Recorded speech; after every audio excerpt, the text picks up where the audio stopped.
Hello दोस्तों। आपका इस आईएएस सर्वोदय में स्वागत है। आज हम हिस्ट्री का 6th क्लास का जो हिस्ट्री है उसका ये आपका 10वां चैप्टर है। सबसे पहले मैं ये इन्फॉर्म कर दूं, कल जो आप लोग अपने एग्जाम में जो अपीयर होने जा रहे हैं सबको ढेर सारी शुभकामनाएं। आप लोग के लिए बेस्ट ऑफ लक। अच्छे से एग्ज़ाम दें और जितना हो सके उतना आप बनाएं, क्योंकि 150 क्वेश्चन है। इसमें से आप जितना हो सके 1/3 निगेटिव है। 1/3 निगेटिव है, इसका मतलब 3 क्वेश्चन अगर आपका गलत होगा तो एक क्वेश्चन सही में से कट जाएगा, नाम 1 मार्क्स आपके कटेंगे। इसलिए जितना हो सके आप अच्छे से बेहतर अच्छा प्रदर्शन करने का प्रयास करें। कि जो अभी आप जान रहे हैं, तुक्का जो होता है उसको लगाने का प्रयास कम करेंगे, ये चीज़ ज़रूरी है। क्योंकि आपका यहाँ पे आपका काउंट होगा, जो 3/1, 1/3 निगेटिव मतलब 3 क्वेश्चन अगर आप गलत करते हैं तो एक क्वेश्चन आपका सही में से कटेगा। ठीक है, इसलिए कि इसको देखते हुए आप अच्छा प्रदर्शन करें। कट ऑफ हो सकता है, आप क्वेश्चन के ऊपर डिपेंड करेगा क्वेश्चन का किस तरह का लेवल है आया है। चीज़ें हो सकता है कि आप लोग के तैयारी किए हैं उससे हुई क्वेश्चन आ जाए, आएंगे ही, बिल्कुल आएंगे क्वेश्चन। सिलेबस तो वही है, आप लोगों ने जो तैयारी किया है सिलेबस तो वही, सिलेबस में कोई चेंजेज नहीं हुई है, सिलेबस वही है। करंट अफेयर्स पर थोड़ा फोकस रहेगा, बिहार स्पेशल को भी रिवाइज कर लेंगे। आज तो लास्ट दिन है, कल एग्जाम है आपका, 24 घंटे से भी कम समय बचे हैं अब। क्योंकि कल आपका ये जहाँ तक इस बार का जो सवाल इस बार का नियम है, 11:15 में आपको जो है सो OMR कॉपी मिल जाएगी। जैसे ये 11:30 में अमूमन मिलता था, ताकि ये 11:15 में मिल जाएगा। 11 बजे तक आपका गेट बंद हो जाएगा। तो अब सावधानीपूर्वक आप अच्छे से कोशिश करें कि हम 10 बजे सेंटर पहुंच जाएं। ठीक है, और ताकि कोई परेशानी नहीं हो। ठीक है, ऐसे भी इस बार आप लोगों का अगर देखा जाए तो अमूमन सेंटर ज़्यादा दूर नहीं गया है, ज़्यादा दूर नहीं है, आसपास के अगल बगल जो डिस्ट्रिक्ट्स हैं वहीं दिया गया है सेंटर, तो ज़्यादा परेशानी भी नहीं है। और बच्चे भी इस बार कम हैं, 2,70,000 लोग स्टूडेंट का एडमिट कार्ड जारी हुआ है। ठीक है, तो क्वेश्चन के हिसाब से देखा जाए हो सकता है कट ऑफ डाउन भी हो, क्योंकि 1/3 नेगेटिव है तो ज़्यादा प्रभाव पड़ेगा। ठीक है, तो इसलिए को अच्छे से एग्ज़ाम दें, हम लोग का यही शुभकामना रहेगी। और जितना हो सके उतना बनाने का प्रयास करेंगे। हो सकता है जो उन्होंने आप लोग जितना तैयारी किया उसी से क्वेश्चन आएंगे ज़्यादा। चलिए हम लोग का जो आज का जो ये टॉपिक्स है, इस टॉपिक के बारे में आप डिस्कस करें तो यहाँ अगर देखा जाए दोस्तों, तो आप लोग जो आगामी सिक्टुएट देंगे उसके लिए ये तो बेहतर है ही। जहाँ तक आप अगर नेक्स्ट बीपीएससी अगर देंगे, जो भी बैठेंगे 70 बीपीएससी जो बेसिक जो है जिनका वीक है, तो आप बेसिक चीज़ें पढ़ना जरूरी है। एनसीईआरटी के अलावा आपका काम नहीं चलेगा, क्योंकि बेसिक्स जो क्वेश्चन आ रहे हैं, चाहे आप यूपीएससी भी दे रहे हैं तो वहाँ भी आपको एनसीईआरटी की जरूरत पड़ेगी। उसके लिए बेहतर नोट्स है, उसको आप नेक्स्ट को पीडीएफ में से परचेज भी कर सकते हैं। और आगे मैं अभी तक तो मैं 6 to 12 पीयर में किया हूँ, फिर आगे मैं 11 और 12th में प्रिपेयर करके मैं जल्द ही मैं उसका भी सेशन स्टार्ट करूँगा। धीरे धीरे ये चीज़ें कंटिन्यू होते जाएगा। बस वैकेंसियाँ जो है सो जो 6 to 12 का वैकेंसी जो बिहार में टीचर की है वो भी जस्ट दशहरा के बाद आएगी। आपको अगले मंथ जो है लास्ट तक वैकेंसी आ जाएगी, तो इसलिए कि आप लोग तैयारी में बने रहें, इनको भी देना है। क्योंकि खासकर सबसे ज़्यादा जब अगर देखा जाए कंपटीशन आपका 6 to 8 में देखने को मिलेगा, क्योंकि यहाँ पर 9, 12 से 12 वाले भी बच्चे भरेंगे, और यहाँ पर डिलेड वाले भी भरेंगे जो ग्रेजुएशन में किए हैं, जो बी है वो भी। जिसके लेकर इस कंपटीशन खड़े ज़्यादा देख, जैसे कि अगर देखा जाए अभी 1 to 5 में ज़्यादा देखने को मिला था भीड़, उसी तरह का कंडीशन उससे भी ज़्यादा बच्चे इसमें देखने को मिलेंगे 6 to 8 में। सीटें कम है, 32,000 सीटें हैं और बच्चे ज़्यादा होंगे, इसलिए कि कंपटीशन थोड़ा सा भारी भरकम होने जा रही है। तैयारी थोड़ा अच्छे से करना है। ठीक है, और उसमें 1/4 नेगेटिव भी रहेगा अगले टीचर वाले एग्जाम में, इसमें कोई दुराई नहीं है। इस बार नहीं था लेकिन अगली बार ये लागू रहेगा। ठीक है, चलिए हम लोग आप टॉपिक पर चलते हैं। और आप लोगों से गुजारिश रहेगा कि आप लोग थोड़ा प्यार बरसाते रहें। आप लोगों को बस प्यार की ज़रूरत है हमें। ठीक है, प्यार, यही प्यार हमें बहुत आगे हासिल करेंगे। ठीक है, कल का जो एग्ज़ाम होगा उसका भी मैं कोशिश करूँगा कि आप लोगों को सामने उसका डिस्कस कर दूँ शाम 7 से 8 बजे तक। ठीक है, चलिए ये लास्ट, ये 10वां चैप्टर है हमारा 6 एनसीईआरटी हिस्ट्री का। चैप्टर है नया साम्राज्य और प्रशस्तियाँ, मतलब ये एक विशेष किस्म का उल्लेख अभिलेख है, इसे प्रशस्ति कहते हैं। यह एक संस्कृत, कौन सा वर्ड है? संस्कृत वर्ड है, जिसका अर्थ क्या होता है? प्रशंसा। जिसका अर्थ क्या होता है दोस्तों? इसका अर्थ दोस्तों होता है, इसका होता है प्रशंसा। मतलब प्रशस्तियाँ लिखने का प्रचलन भी था, उसमें प्रशस्तियाँ लिखने का ही प्रचलन हुआ करता था। किसी व्यक्ति या वस्तु की प्रशंसा में लिखा गया भाषण या ग्रंथ प्रशस्ति कहलाता है। प्रशस्ति जो है एक वंश के बारे में भी बताता है कि इनका प्रयोग राजा या बड़े प्रधान द्वारा किया जाता था। ये अपने आत्म सम्मान में बड़े बड़े प्रशस्तियाँ लिखवाते थे। और ऐसे ही प्रशस्ति हमें गुप्त वंश के जो शासक चंद्रगुप्त का भी मिलता है। ठीक है, किसका मिलता है? तो ये चंद्रगुप्त का भी मिलता है। अब समुद्रगुप्त की प्रशस्ति के बारे में जिक्र किया जा रहा है कि समुद्रगुप्त जो थे उनके दरबार में कवि व मंत्री हरिसेन ने इसमें राजा की एक योद्धा, युद्धों को जीतने वाले राजा, विद्वान और उत्कृष्ट कवि ने भरपूर प्रशंसा किया है।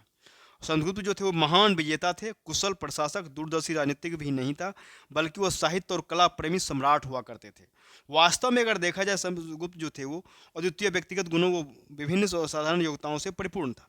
वह एक महान व्यक्ति, एक महान विद्वान, एक कवि, एक संगीतज्ञ और एक वीर योद्धा हुआ करते थे। इसी वजह से समुद्रगुप्त की तुलना जो चंद्रगुप्त मौर्य, अशोक और नेपोलियन से किया जाता है। इसी वजह से उसकी तुलना किया जाता है। नए साम्राज्य और राज, बीना बजाने वाला राजा समुद्रगुप्त को कुछ अन्य गुणों को सिक्कों पर दिखाया गया इस पर, जैसे इस सिक्के में बीना बजाते हुए दिखाया गया है। हरिसेन द्वारा समुद्रगुप्त की नीतियाँ, पॉलिसियाँ क्या थी उनकी? तो आर्यावर्त के 9 शासकों को समुद्रगुप्त ने हराकर उनके राज्य को अपने साम्राज्य में मिला लिया। दक्षिणापथ के 12 शासक आते हैं। इन सब ने हार जाने पर समुद्रगुप्त के सामने समर्पण किया था। इनमें असम, तटीय बंगाल, नेपाल और उत्तर पश्चिम में कई गणीय संघ आते थे। ये समुद्रगुप्त के लिए उपहार लाते थे और उनकी आज्ञाओं का पालन भी करते थे और उनके दरबार में उपस्थित भी हुआ करते थे। ये उनका पॉलिसी था। आगे चलें, और क्या था? तो चौथा पॉलिसी है कुषाण तथा शक वंश और श्रीलंका के शासक भी थे। उन्होंने समुद्रगुप्त की अधीनता स्वीकार की और अपनी पुत्रियों के विवाह उससे किया। विक्रम संवत। भारत में सनातन धर्म सबसे प्रमुख धर्म होता है। भारत में जो सनातन धर्म होता है ये जो है हमारा, इस धर्म में सब समय की गणना करने के लिए विक्रम संवत कैलेंडर का निर्माण किया गया था दोस्तों। चलिए आगे देख ली जाए तो विक्रम संवत जो है कैलेंडर ग्रेगरी कैलेंडर से 58 वर्ष पूर्व प्रारंभ हुआ था और आधुनिक समय में चल रहे कैलेंडर के अनुसार यह, यदि इस वर्ष 2018 है तो विक्रम संवत कैलेंडर के अनुसार यह 2074 होगा। ठीक है। ज्योतिष विज्ञान में विक्रम संवत कैलेंडर का उपयोग अधिक होता है और 58 ईसा पूर्व में प्रारंभ होने वाले विक्रम संवत को गुप्त राजा चंद्रगुप्त द्वितीय के नाम से भी जोड़ा जाता है। इस बात को भी ध्यान देने की जरूरत है। ऐसा कहा जाता है कि उन्होंने शकों पर विजय के प्रतीक रूप में इस संवत की स्थापना की थी और विक्रमादित्य की उपाधि धारण की थी। और विक्रम संवत में समय की पूरी गणना के लिए सूर्य और चंद्रमा को आधार बनाया गया था। इसको दिन, सप्ताह, मास और वर्ष में विभाजित किया गया है और यह विभाजन पूर्ण रूप से वैज्ञानिक पद्धति पर आधारित है। पौराणिक कथा के अनुसार अगर देखा जाए तो चैत्र मास की शुक्ल पक्ष की प्रतिपदा को ब्रह्मा जी ने सृष्टि की रचना आरंभ किया था। हिंदू धर्म में इस तिथि को नव वर्ष के रूप में मनाया जाता है। इस तिथि को से ही नवरात्र प्रारंभ होता है। इस बात को भी ध्यान देंगे। वंशावलियाँ के बारे में दिखाया जा रहा है कि वंशावलियाँ क्या है। तो अधिकांश प्रशस्तियाँ शासकों को पूर्वजों के बारे में बताती है। उनकी माँ कुमार देवी लिच्छवी गण की थी और पिता चंद्रगुप्त गुप्त वंश के पहले शासक हुआ करते थे जिन्होंने महाराजाधिराज की जैसी उपाधि धारण किया था। समुद्रगुप्त ने भी यह उपाधि धारण की थी। अब आ जाएंगे हम लोग हर्षवर्धन और हर्षचंद्र के रूप में। हर्षवर्धन और हर्षचंद्र के बारे में। राजा प्रभाकर वर्धन की रानी यशोमती थी। रानी यशोमती के गर्भ से 590 में एक परम तेजस्वी बालक जन्म लिया था। यही बालक जो आगे चलकर भारत के इतिहास में राजा हर्षवर्धन के नाम से फेमस हो गया। हर्षवर्धन का राज्यवर्धन नाम का एक भाई भी था। राज्यवर्धन हर्षवर्धन के से 4 वर्ष बड़ा था वो। और हर्षवर्धन की बहन थी राजश्री, उससे लगभग 1.5 वर्ष छोटी थी। इन तीनों भाई बहनों में अगाध प्रेम था, बहुत प्रेम था तीनों में। हर्ष का जन्म थानेसर वर्तमान में हरियाणा में हुआ था। यहाँ 51 पीठों में से एक पीठ है। हर्ष के मूल और उत्पत्ति के संदर्भ में अगर देखा एक शिलालेख प्राप्त हुआ है जो गुजरात के राज्य के गुंडा जिले में खोजा गया। हर्षवर्धन का राज्यवर्धन नाम का एक भाई भी था। हर्षवर्धन की बहन का नाम राजश्री था। उनके काल में कन्नौज में मौखरी वंश के राजा अवंती वर्मा भी जो है वो शासन किया करते थे। अब है कि हर्षवर्धन जो थे उनके साम्राज्य का विस्तार के बारे में बताया जा रहा है कि उनका विस्तार कैसे कैसे क्या हुआ है। तो हर्षवर्धन के हम लोग विचार के बारे में समझेंगे चाहिए। ठीक है। तो महाराज हर्षवर्धन जो थे उन्होंने लगभग आधी शताब्दी तक अर्थात 590 ईस्वी से लेकर 574 ईस्वी तक अपने राज्य का विस्तार किया। और हर्षवर्धन ने पंजाब छोड़कर शेष समस्त उत्तरी भारत पर राज्य किया था। हर्ष ने लगभग 43 वर्ष तक शासन किया और इन वर्षों में हर्ष ने अपने साम्राज्य का विस्तार जालंधर, पंजाब, कश्मीर, केवल नेपाल एवं बल्लभीपुर तक कर लिया। इन्होंने आर्यावर्त को अपने अधीन किया और हर्ष के कुशल शासन में भारत की तरक्की की ऊंचाइयों को छू रहा था। हर्ष के शासनकाल में भारत ने आर्थिक रूप से बहुत प्रगति की। माना जाता है कि हर्षवर्धन ने अरब पर भी चढ़ाई कर दी थी, लेकिन रेगिस्तान के एक क्षेत्र में उनको रोक दिया गया। उनका उल्लेख भविष्य पुराण में भी मिलता है। हर्षवर्धन की बात करेंगे। 14 साल पहले हर्षवर्धन ने शासन किया। उनके दरबारी कवि बाणभट्ट ने संस्कृत में उनकी जीवनी हर्षचरित लिखा है। हर्षवर्धन की वंशावली देते हुए उनके राजा बनने तक का वर्णन है। चीनी यात्री ह्वेनसांग हर्ष के दरबार में रहे। उन्हें वहाँ जो कुछ देखा उनके विस्तृत विवरण है दिया है। थानेसर के जो राजा बने थानेसर के जो राजा बने हैं, मगध और बंगाल को जीत कर उन्हें पूर्व में सफलता मिला था।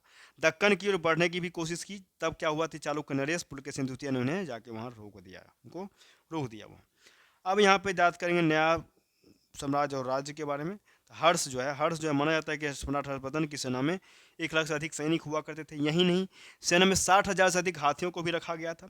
लेकिन हर्ष को बादामी के चालुक्य वंशी शासक पुलकेशिन द्वितीय से प्रायितमतः हार का सामना करना पड़ गया। एहोल प्रशस्ति में इसका उल्लेख मिलता है। 6ठी से 8वीं शताब्दी के दौरान दक्षिण भारत में चालुक्य बड़ी शक्तिशाली थी। साम्राज्य का प्रथम शासक पुलकेशिन 540 ईस्वी में शासनारूढ़ हुआ और कई शानदार विजय हासिल कर उसने शक्तिशाली साम्राज्य की स्थापना की। उसके पुत्रों कीर्तिवर्मन व मंगल सेना ने कोंकण के मौर्यन सहित अपने पड़ोसियों के साथ कई युद्ध करके सफलताएं अर्जित की और वो अपने राज का विस्तार किया। कीर्तिवर्मन का पुत्र पुलकेशिन द्वितीय चालुक्य साम्राज्य के महान शासकों में से एक था। उसने लगभग 34 वर्ष तक राज किया। अपने लंबे समय शासनकाल में उन्होंने महाराष्ट्र में क्या अपनी स्थिति सुदृढ़ व दक्षिण के भूभाग को जीत लिया। इससे उसकी सबसे बड़ी उपलब्धि हर्षवर्धन के विरुद्ध रक्षात्मक युद्ध लड़ना था। पुलकेशिन द्वितीय की प्रशस्तियाँ, ठीक है। इस काल में पल्लव और चालुक्य दक्षिण भारत के सबसे महत्वपूर्ण राजवंश थे। पल्लवों का राजधानी कांचीपुरम के आसपास के क्षेत्रों से लेकर कावेरी नदी के डेल्टा तक फैला था, जबकि चालुक्यों का राज्य कृष्णा और तुंगभद्रा नदियों के बीच स्थित था। चालुक्यों की राजधानी ऐहोल थी। यह एक प्रमुख व्यापारिक केंद्र था। धीरे धीरे यह एक धार्मिक केंद्र भी बन गया, जहाँ कई मंदिर थे। पल्लव और चालुक्य एक दूसरे की सीमाओं का अतिक्रमण करते थे। पुलकेशिन द्वितीय सबसे प्रसिद्ध चालुक्य राजा हुआ करते थे। उनके बारे में हमें उनके दरबारी कवि रवि कीर्ति द्वारा रचित प्रशस्ति से पता चलता है। रवि कीर्ति के अनुसार उन्होंने पूर्व और पश्चिम दोनों समुद्र तटीय इलाकों में अपने अभियान चलाए। इसके अतिरिक्त उन्होंने हर्ष को भी आगे बढ़ने से रोका। इन राज्यों का प्रशासन कैसे चलता था? प्राचीन काल में भारतीय प्रशासनिक व्यवस्था में प्रशासन की विभिन्न प्रणालियाँ अलग अलग कालों में विद्यमान पाई जाती हैं। सबसे प्राचीन संदर्भ सिंधु घाटी सभ्यता से मिलता है। मोहनजोदड़ो और हड़प्पा में सरकार व्यवस्थित थे। सिंधु घाटी सभ्यता में नियोजित सड़कें और जल निकासी पाई जा सकती है, जिससे ये पता चलता है कि शहरों में एक नगर पालिका भी सरकार थी जो जरूरतों की देखभाल करती थी और शहरों के लिए व्यवस्थित व्यवस्था भी करती थी। और सभ्यता के पूरे क्षेत्र में एक प्रकार का घर, वजन और माप की एक आम प्रणाली और एक आम लिपि भी शामिल थी। और वैदिक काल में प्रशासन जो है उस सिंधु घाटी सभ्यता के बाद वैदिक काल आया। ऋग्वैदिक काल में प्रशासनिक इकाइयों को कुल, ग्राम और बीस के नाम से जाना जाता था। ऋग्वैदिक काल की राजनीतिक व्यवस्था में सबसे छोटी इकाई परिवार थे और गांव में परिवारों का समूह होता था। गांव के मुखिया को ग्रामीण कहा जाता था, जो प्रशासनिक मुखिया के रूप में कार्य करता था। गांवों के समूह को बिस के नाम से जाना जाता था और इसका मुखिया बिस्पति कहलाता था। कई बीस ने एक जन का गठन किया। यह एक महत्वपूर्ण कार्यालय था और आमतौर पर राजा स्वयं गोप बन जाते। ऋग्वैदिक काल में शासन राजतंत्रीय था। राजा का पद बड़ा समुन्नत होता था उस समय, और लेकिन राजा निरंकुश नहीं थे। प्रशासन में राजा की सहायता के लिए विभिन्न अधिकारी होते थे। ऋग्वैदिक काल में 2 लोकतांत्रिक निकायों का भी उल्लेख है, जिन्हें सभा और समिति के नाम से भी जाना जाता है, जो राजा की नियंत्रित करते थे। सभा एक विशेष संस्था, सभा क्या थी उस समय, अगर सभा पूछा जाए तो सभा एक विशेष संस्था थी और बड़ों के परिषद के रूप में काम करती थी, जबकि समिति एक सार्वजनिक निकाय थी। उत्तर वैदिक काल में प्रशासन इस काल में शक्तिशाली राज्यों का उदय हुआ। प्रशासन में राजा की सहायता करने वाले अधिकारियों की संख्या में वृद्धि हुई। ऐसी परिषद के प्रमुख को मुख्य महात्मा के नाम से जाना जाता था।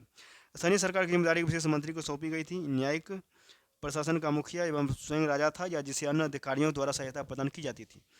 गुप्त काल में गुप्त राजाओं ने अपने प्रशासन को उनके द्वारा विरासत में मिली संस्थाओं पर बनाया, लेकिन कुछ उपयुक्त परिवर्तन हुए। इस अवधि में सरकार के राजशाही रूप का पालन किया गया और राजा को मंत्रिपरिषद द्वारा सहायता प्रदान की गई। संपूर्ण केंद्रीय प्रशासन विभागों में संगठित था, जिसका प्रबंधन विभिन्न अधिकारियों द्वारा किया जाता था। साम्राज्य को प्रशासनिक सुविधा के लिए प्रांतों में विभाजित किया गया था, जो उन क्षेत्रों में विभाजित थे जिन्हें आगे विषयों में विभाजित किया जाता था।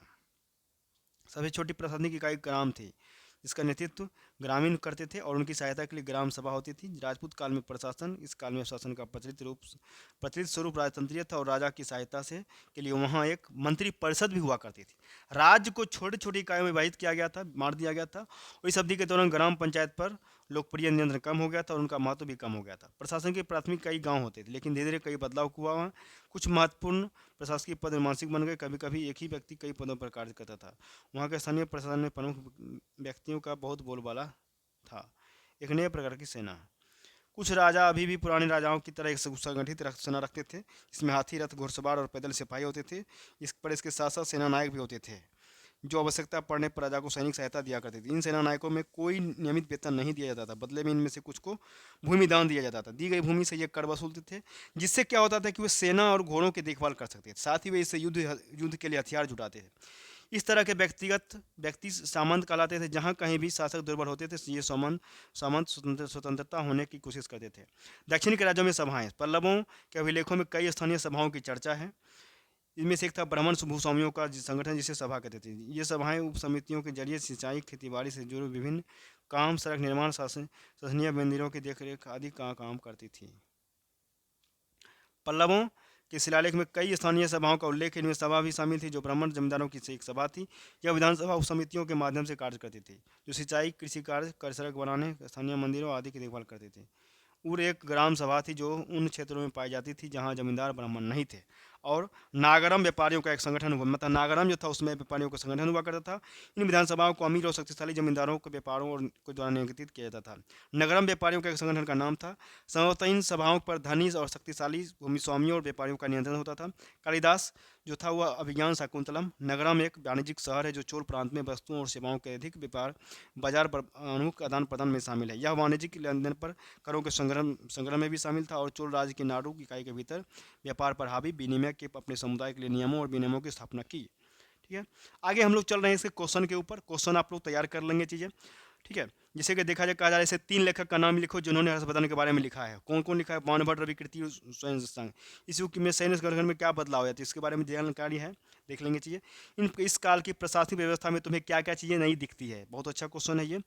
अगर अगला क्वेश्चन है, क्या तुम्हें लगता है कि समुद्रगुप्त की भूमिका अदा करने के लिए अरविंद को क्या क्या करना पड़ेगा? ये चीज़ें हैं, तो इस चीज़ को आप देख लेंगे चीज़ें। और आप लोगों से भी गुजारिश रहेगा कि आप लोग प्यार देते रहें और आगे जो आने वाले जो आपका नोटिफिकेशन वो आसानी से प्राप्त हो सके। जितना हो सके हम लोग बेहतर प्रयास करेंगे आगे करने का। 6 to 8, 8 to 8, जो भी 6 to लेकर 12 तक का जो वैकेंसियाँ हैं उसके लेके भी। और आगे आपका बेसिक कॉन्सेप्ट के लिए आपको जो 70वीं बीपीएससी होने वाली है नेक्स्ट ईयर, उसके लिए भी अभी से वो चीज़ें कंटिन्यू लगातार रहेंगी चीज़ें। या यूपीएससी जो देंगे 2024 उसके लिए भी। ठीक है, इसलिए कि आप लोग का ये बहुत ही अच्छा इंपॉर्टेंट सेशन आगे जाएगा भी। इसलिए कि आप लोगों से ये उम्मीद रहेगा और विश्वास है आप लोग की ज़रूर प्यार देंगे। चलिए, और वीडियो को शुरू से लाता जरूर देखेंगे। जितना हो सके आप लोग को शेयर और सब्सक्राइब जरूर प्रयास करने का प्रयास करेंगे। इसके लिए फिर नेक्स्ट सेशन में मिलते हैं, तब तक के लिए बहुत बहुत धन्यवाद।